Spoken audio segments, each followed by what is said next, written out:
Maintenant, concrètement, que tout a été voté au dernier congrès, comment ça va se passer précisément pour chaque fédération? Voilà, avec des spécificités différentes, des modes de chasse, des fonctionnements financiers différents, avec des dégâts, pas de dégâts, du grand gibier, pas de grand gibier. Bon, tout ça c'est complexe, et là on est vraiment au cas par cas des fédérations, et ce tour des régions était vraiment important, parce qu'il y avait beaucoup de questions, beaucoup de doutes, beaucoup d'incertitudes, et il faut y répondre, c'est important. Ça fait toujours peur une réforme. Vous savez, la chasse française, elle n'a pas beaucoup bougé depuis 50-60 ans. On parle de réforme. En plus, c'est nous qui la demandons, et puis on la négocie, et puis on l'obtient, et puis bon, évidemment, ça fait peur. Bon, je ne vais pas vous la faire comme le pape Jean-Paul II, n'ayez pas peur, hein, la polonaise, mais bon, il y a un moment, on voyait quand même de toute façon qu'on est sur une pente dangereuse pour la chasse. C'est dur. C'est de plus en plus dur.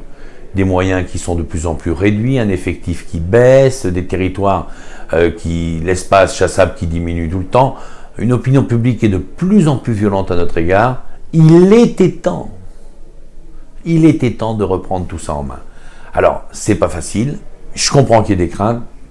Par contre, moi je le dis sincèrement, je le dis clairement, cette réforme se fera avec tout le monde ou ne se fera pas. Il ne peut pas y avoir de fédération effectivement qui reste au bord du chemin. Donc ce sera ensemble qu'on gagnera cette réforme.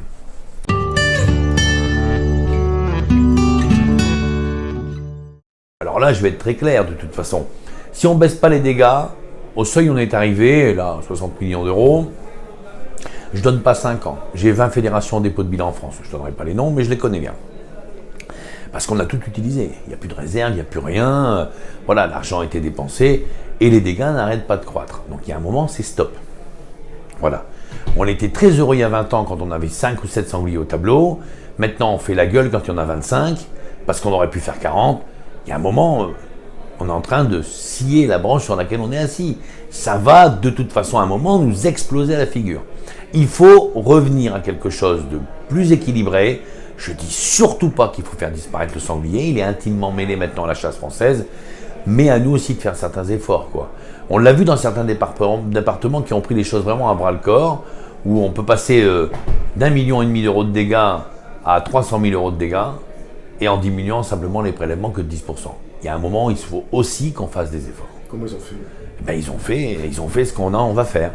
Quand on met une contribution au territoire, bon, effectivement, ça a un coût pour le territoire, je suis tout à fait conscient, mais dès qu'il s'agit d'argent, on s'en fout des fois un peu moins.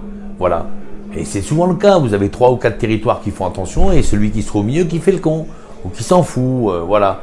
Donc alors, évidemment, c'est peut-être moins marqué dans votre département, plutôt un département, je dirais, équilibré dans ce domaine, mais à l'échelle de la France, et quand je dis ça, je parle toujours à l'échelle de la France, on a quand même des conneries. Donc il faut maintenant qu'on reprenne un peu les choses en main. Voilà, il faut qu'on diminue un petit peu ces dégâts.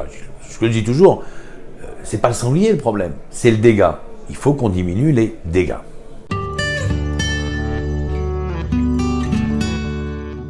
Évidemment, nous on demande une contribution à travers tous les territoires. On s'est rendu compte, après une étude qui a été faite par la FNC, grosso modo on ne chasse plus vraiment que sur 75% du territoire chassable. Je ne parle pas de l'entièreté du territoire, mais du territoire chassable. Et ce pourcentage de 25% non chassés est quelque chose qui est en train d'augmenter de plus en plus.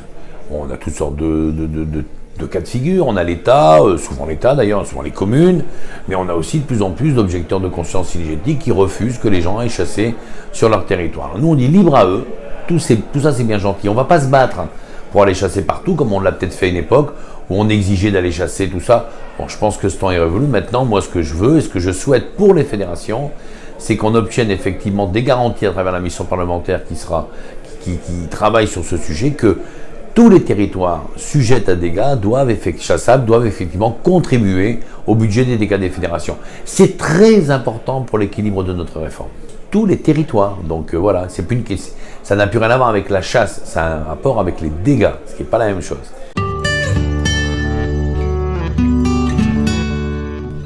Il n'y a que les chasseurs qui savent. Tout ce qui est essayé autour de nous, vous pouvez regarder, c'est bien, ça énerve des fois un peu tout le monde, mais la technique, la capacité à résoudre ces problèmes dans le nombre d'une espèce, il n'y a que les chasseurs. Regardez ce qui peut se passer un petit peu actuellement à l'est de la France. Il y a la PPA, tout ça, il y a des tas de choses qui ont été mises en place, des battues d'État avec 200 carabines et puis 300 militaires qui traquent pour les résultats, vous avez vu. 5 sangliers, 7, 3 les mauvaises journées. Alors vous mettez 20 chasseurs avec leurs chiens bien entraînés, bien affûtés à la question, c'est-à-dire tout le monde effectivement est affûté à la question et vous avez 20 sangliers au tableau. Voilà, c'est tout, c'est ça. Et en plus, une chose très simple à comprendre, nous, c'est juste gratuit. Voilà, on a chiffré ce que ça pourrait coûter à l'État si l'État devait régler le problème du sanglier en France, entre guillemets, sans parler de les tuer tous, mais en tuant ce qu'on tue tous les ans à la chasse. Voilà, tous les ans à la chasse, pour le sanglier, c'est 15 milliards d'euros. Est-ce que l'État est prêt à débourser 15 milliards d'euros pour quelque chose qu'on fait gratuitement? Mieux, on paye à l'État une redevance pour le faire, c'est quand même le comble. Elles ont été quasiment prêtes à la mise à mort à cause de cette jurisprudence qui est tombée du Conseil d'État, où ça aurait été très très compliqué. Bon, on a redressé le tir, un amendement placé au bon moment, bien négocié avec le gouvernement, et le gouvernement a accepté de le prendre, il ne faut jamais l'oublier. Et je remercie pour ça, de toute façon, la ministre Wargon qui a fait un travail remarquable et qui a accepté. Donc, on a sauvé effectivement les ACCA, ça c'est évident. Bon, se posent encore quelques petits problèmes, mais on a aussi récupéré la gestion de ce dossier pour les fédérations. On a demandé que le dossier nous soit donné, le bébé nous soit donné parfaitement propre, voilà. Donc ça va demander, à mon avis, pour quelques DDT un peu de boulot, mais on ne peut pas reprendre un dossier qui ne soit pas à niveau, donc il sera à niveau. On en profitera d'ailleurs tout de suite derrière avec la loi pour épurer un petit peu ce dossier. Il y a des charges qui sont énormes et qui sont inutiles maintenant. On doit pouvoir épurer les choses. Alors j'ai toujours pensé qu'on aurait du mal à toucher aux ACA. On a une superbe fenêtre de tir. Il faut régler tout ça là tout de suite. Ça ne se représentera plus jamais.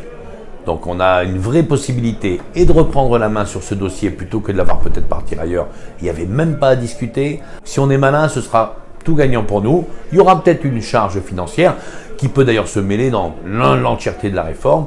La FNC est là pour veiller à ce que toutes les fédérations s'y retrouvent dans les ACA et dans la réforme. On a la gestion, on n'a pas la tutelle. C'est-à-dire que c'est toujours le préfet qui tranche, sauf qu'il demandera d'abord l'avis de la fédération. Mais c'est l'État qui tranche. On a la gestion, pas la tutelle. Il n'empêche que des fois, on doit aussi un petit peu assumer notre rôle de président. Il y a des choses à trancher. Alors évidemment, quand on tranche quelque chose, on en fâche toujours un sur les deux. Mais des fois, il faut le faire aussi. C'est dans notre boulot, voilà. C'est ça, être président aussi.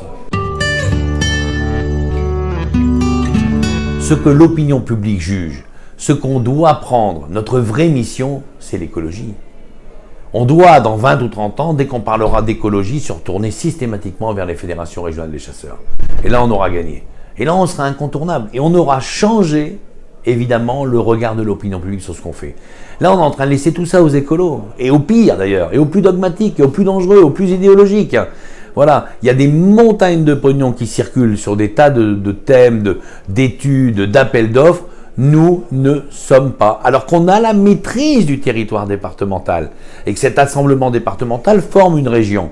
C'est là où on doit avoir nos bureaux d'études, c'est là où on doit répondre à tous les appels d'offres, on doit être présent. Qui mieux que les chasseurs qui marchons sur chaque centimètre carré du territoire régional pour mettre en application les politiques environnementales? Il n'y a personne d'autre que nous. On a laissé la place pendant des années, il est grand temps qu'on récupère ça, et c'est un grand morceau de cette réforme. Cette réforme dans sa globalité, c'est ça, c'est faire enfin accéder la chasse à autre chose dans le XXIe siècle, et je le redis, à incarner enfin l'écologie de bon sens, l'écologie rurale. Voilà vers quoi on doit se diriger. C'est ça notre avenir. Bah écoutez, j'espère venir vous voir un jour prochain. Bon, cette année, c'était pas possible, mais je prendrai l'engagement de venir voir cette assemblée générale, découvrir les chasseurs pyrénéens. Bon, je sais que votre président en parle souvent, évidemment. Il m'a invité d'ailleurs à venir passer quelques jours à la chasse. Mais oui, avec grand plaisir, je vous souhaite une excellente assemblée générale et passer un excellent moment. On se retrouve entre nous et c'est toujours important de parler un petit peu de la chasse et d'imaginer déjà la prochaine saison qui va arriver très vite. Voilà.